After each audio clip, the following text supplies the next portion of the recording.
Tere hommikust! Tänases lühikeses mõtiskluses me räägime sellest, kuidas inimlik rumalus ja ahnus hävitab ümbruskonda iseennast. Ja esimese kirjakohana loen 2. Moosese raamatus peatükis 21, salmid 12-14. Kes teist inimest lööb nõnda, et see sureb, seda tuleb karistada surmaga. Aga kui teda ei ole varitsenud, vaid Jumal on lasknud ta tema kätte sattuda, siis ma määran sulle ühe paiga, kuhu ta võib põgeneda. Aga kui keegi on riivata oma ligimise vastu, tappes tema kavalusega, siis ta peab tema võtma surmamiseks isegi mu altari ette. Järgnevalt võtame hoopiski Timoteuse raamatu. Pauluse esimese kirja Timoteusele ja võtame siit salmid 8-11. Me ju teame, et seadus on hea, kui keegi seda kasutab korrakohaselt.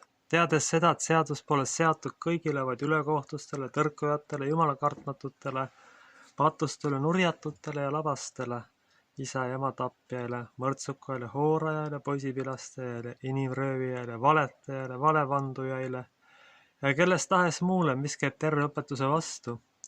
Terve õpetus vastab õndsa Jumala kirkus evangeeliumile, mis on usaldatud minu kätte. Aamen. See on issanda sõna. On usaldatud minu kätte.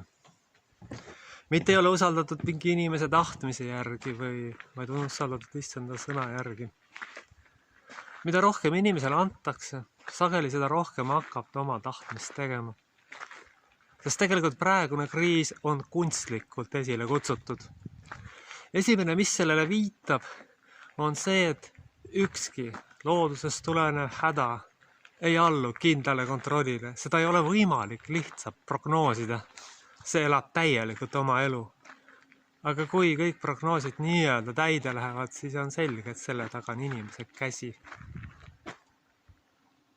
Ja teine, mis viitab sellele, et häda, kuidas sellele reageeritakse. Jah, ma ei eita, et see haigus on olemas, aga see, kuidas sellele reageeritakse, on viisakalt öeldes ülereageerimine. Tegelikult on see alatu ja julm ühiskonna lukku keeramine kellegi huvides, et keegi saaks võtta ligimiselt sellele, mis talle kuulub, ehk lühidalt öeldes varastada. Demagoogia, vale ja kõige muu taolise abil, mida ikka ajast aega on kõik võimulolijad kasutanud. Küsimus on selles, et praegustel inimestel, kes selle taga on niivõrd palju võimu ja nad võivad mõjutada tervet maailma. Tegelikult me ei teagi täpselt, kes need on. Ja kas sellel üldse tähtsuski on, sest ega patt ja kurjus ja rumalus ei küsi kunagi sellest, et kus me oleme, kes me oleme, millega me tegelikult tegeleme, vaid tagajärjed hakkavad lõpuks määrama. Tagajärjed, mis tulevad ligimesele füüsilises mõttes ja sellele samale isikule lõppkokkuvõttes vaimses mõttes. Just nimelt vaimses mõttes, mille peale sageli õnnetu hing ei tulegi. Praegune kriis näitab väga hästi seda, et inimesi on võimalik lõhestada. Et kellegi inimlik ahnus, ükskõik mis need mastaabid on, ja kui on väga suured mastaabid, mõjutab kõikide inimeste elu. Lõhkudes nende suhted, lõhkudes nende tervist palju rohkem kui häda, mille pärast just kui on ligimise kaitseks mingid meetmed kasutusele võetud, aga mis tegelikult hoopis ligimisele kahju teevad ja hävitavad. Ja ongi väga tõenäoline, et ilma nende meetmeteta saaks see häda palju kiiremini toimetatud. Lühidalt öeldes on jutt ikkagi koroonast. Koroonast, mis ei ole tegelikult mitte midagi muud kui bioloogiline relv. Bioloogiline relv ligimise vastu ehk tegelikult sisuline genotsiid varjatud kujul. Ajast aega on inimesed ikkagi kasutanud oma ligimise vastu igasuguseid äärmiselt julmasid võtteid. Ja mida suuremaks kasvab õnnistus, seda suurem on oht inimesele hakata ennast jumalana tundma. Hakata selle üle otsustama, kuidas keegi elama peaks, kuidas keegi mõtlema peaks.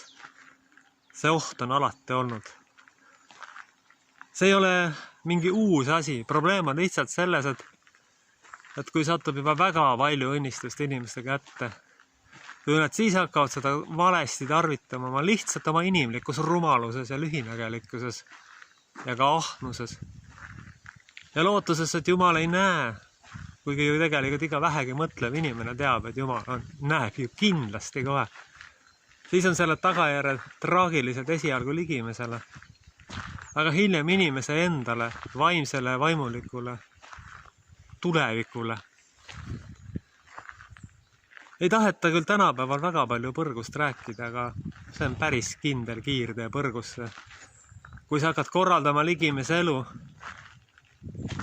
ja kõiki neid, kes sinu korraldustele ei allu, julmalt represseerima. Seda on kõik maailma türannid teinud kogu aeg. Tegelikult oli ka näiteks selline Herodes, kellega praegused maailma valitsejad kahjuks kipuvad juba sinna alla liigitama nagu Herodes, kes ei hoolinud ligimisest, kes ei usaldanud kedagi ja kes tahtis kõike tegelikult kontrollida. Või kuningas Saul, kes küll kurjast vaimust vaevatuna, aga siiski teenis kurjust.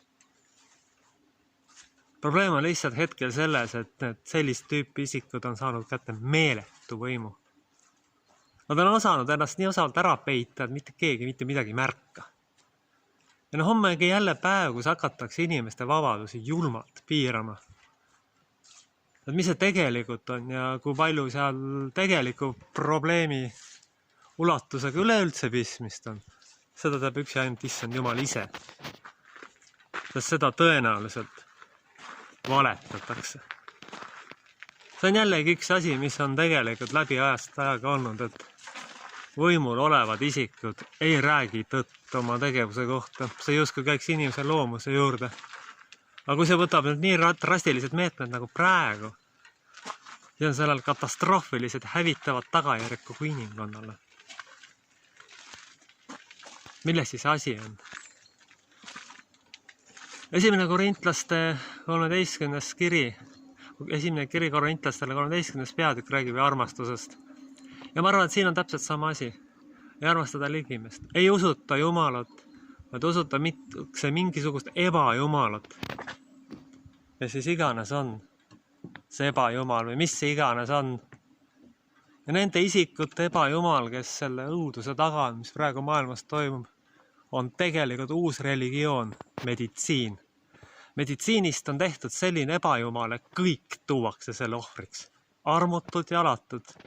Kellegi ärihuvid on niivõrd kõrged tema jaoks, mitte Jumala jaoks. Et ta hävitab kogu ümbruskonda, peaasi oma kasum välja tõmmata. Jällegi ta on osanud ennast inimeste jaoks ära peita, aga mitte Jumala jaoks. Ükskord tal vastust anda tuleb, siis tal ei ole eriti meeldiv. Aga see ongi ju kurjusele iseloomulik petta oma ohver ära ja ohvrile valetada, et näete, te saate hüvesid. Te võib-olla saategi maises mõttes hüvesid, aga lõpuks olete nagu Faust kuskil kohas, kus te väga ei tahaks ausalt öelda olla ja kus te küsite, et aga oodake, aga kuulge, mulle ei ole ju seda lubatud. Mulle justkui lubati midagi muud, aga mulle valetati. Kurjusel on komba alati valetada, petta ja tegelikult otse öeldes varastada oma ligimest ja kõike, mis tal ümbrul on. Mitte midagi tagasi andmata, ainult võttes puhtalt oma kasu nimel. Ja see kõike, mis siin praegu ümberringi näeme, ongi ju täpselt nii.